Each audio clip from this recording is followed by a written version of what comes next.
اللہ کے محبوب کی خدمت میں ایک شخص حاضر ہوا اور اس نے کہا کہ حضور میرا بیٹا مجھے اپنی چیزوں کو ہاتھ نہیں لگانے دیتا۔ تو آقا کریم نے اسے بلایا، کہا کہ تمہارا باپ کیا کہہ رہا ہے؟ اس نے عرض کی حضور یہ چیزیں خراب کر دیتا ہے، بڑھاپا ہو گیا تو چیزیں خراب کر دیتا ہے۔ تو حضور کی چشمان اقدس میں آنسو آ گئے، فرمایا ایک وقت تھا کہ اس کی چیزیں تو خراب کرتا تھا اور اس نے کبھی نہیں روکا تھا۔ تو حضور نے ایک تاریخ ساز جملہ ارشاد فرمایا، انتا و مالو کا لے ابی کا، تو بھی اور تیرا مال بھی تیرے باپ کا ہے، وہ جو چاہے کرے تو اس کو روک نہیں سکتا۔ لیکن اولادیں جب سمجھدار ہونے لگے تو وہ والدین کو دقیانوس سمجھتی، وہ والدین کو اولڈ فیشن سمجھ لیتی، وہ سمجھتی ہیں کہ یہ تو جدید دور کے تقاضوں کو جانتی نہیں، حالانکہ والدین نے چکی کی طرح زمانے کو پیسا ہوتا ہے اور حالات کے جبر کو سہا ہوتا ہے اور تجربات کی چکی میں خود پسے ہوتے ہیں اور انہیں پتا ہوتا ہے کہ جو ہے وہ کیسے زندگی گزارنی ہے۔ اگرچہ وہ جدید دنیا کی اصطلاحات سے واقف نہ ہوں اور جدید زبانوں اور لہجوں سے آگاہ نہ ہوں، جدید فیشن انہیں نہ آتے ہوں، لیکن حالات کو کیسے گزارنا ہے یہ انہوں نے اپنے تجربات سے سیکھا ہوا ہوتا ہے، اور اولاد اگر ان کی اتباع کرتی ہے تو وہ سرخرو ہوتی ہے۔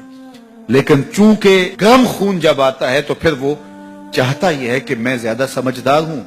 تو والدین کو وہ اگنور کرنے لگ جاتے ہیں، اور والدین جب اپنے اختیارات سمٹتے محسوس کرتے ہیں اور اولادوں کے اختیارات بڑھتے ہوئے محسوس کرتے ہیں تو ایک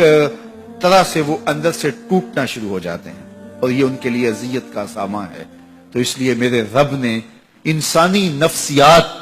اور انسانی کمزوریوں کو مد نظر رکھتے ہوئے کتنی خوبصورت جو ہے وہ تاکید فرمائی، وَبِالْوَالِدَيْنِ إِحْسَانًا، ان کے ساتھ تم نے حسن سلوک کرنا ہے، تمہارے رویے خوبصورت ہوں، بلکہ فرمایا تم نے ان کے سامنے اف بھی نہیں کہنا۔ کلمہ تعفیف کیا ہے؟ اف بھی نہیں کہنا۔ تو کہتے ہیں کہ آپ کے ہاتھ پر، بدن پر، لباس پر، کسی جگہ پر کوئی گرد، کوئی ریزہ پڑا ہوا ہو تو آپ اس کو پھونک سے ایسے اڑاتے ہیں، پھونک مارتے ہیں، تو اس سے جو آواز پیدا ہوتی ہے اس کو اف کہتے ہیں۔ تو کہا کہ اس قدر بھی ان کے سامنے تم اپنے معاملے کو پیش نہ کرو، والدین کے سامنے یوں محبت کا اظہار کرو۔ کلمہ تعفیف کے زمرے میں علماء نے یہ بھی لکھا ہے کہ ہر وہ رویہ جو ماں باپ کے لیے اذیت کا سبب ہو، ہر وہ کام جو والدین کے لیے اذیت کا سبب ہو،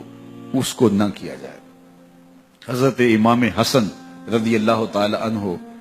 حضرت سیدہ فاطمہ الزہرا رضی اللہ تعالی عنہ کے ساتھ کھانا نہیں کھاتے تھے۔ ایک دن انہوں نے کہا بیٹا میری آرزو ہے کہ تم میرے ساتھ کھانا کھاؤ، لیکن میں دیکھتی ہوں کہ تم میرے ساتھ کھانا نہیں لیتے ہو۔ تو عرض کی امی جان میں اس ڈر سے آپ کے ساتھ کھانا نہیں لیتا کہ کسی لقمے کی طرف آپ کی نظر بڑھ گئی ہو اور آپ کا ہاتھ ابھی نہیں بڑھا اور میں پہلے اس لقمے کو اٹھا لوں جس کی طرف آپ کی نگاہ سبقت لے گئی ہے، اور آپ ماں ہونے کی وجہ سے مجھے نہ روکیں۔ وہ ایک فلسفی کہتا ہے مجھے ماں کی محبت کا صحیح اندازہ اس دن ہوا جب سیب 4 تھے اور ہم 5 تھے۔